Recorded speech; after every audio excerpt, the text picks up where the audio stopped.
এবার আওয়ামী লীগের নতুন সমাবেশ ঘোষণা ১০ এপ্রিল সারা দেশে একযোগে হরতাল।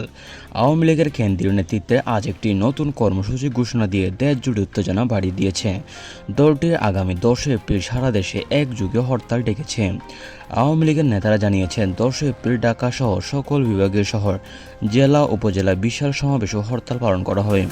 এই হরতালের মূল দাবি হল শেখ হাসিনার নিরাপদ প্রত্যাবর্তন, নিষেধাজ্ঞা প্রত্যাহারের স্বীকৃতি এবং বিএনপি সরকারের অধীনে নিরপেক্ষ নির্বাচন ব্যবস্থা করা। দলের একজন নেতা বলেন, ১০ এপ্রিল হরতাল বলে শান্তিপূর্ণ কিন্তু দৃঢ়। লক্ষ লক্ষ কর্মী সমর্থক রাস্তায় নামবে, আমরা দেখিয়ে দিব আওয়ামী লীগের শক্তি কতটুকু। এদিকে সরকারি সূত্র জানিয়েছে ১০ এপ্রিল হরতালকে কেন্দ্র করে রাজধানী সহ গুরুত্বপূর্ণ স্থানে নিরাপত্তা ব্যবস্থা জোরদার করা হয়েছে।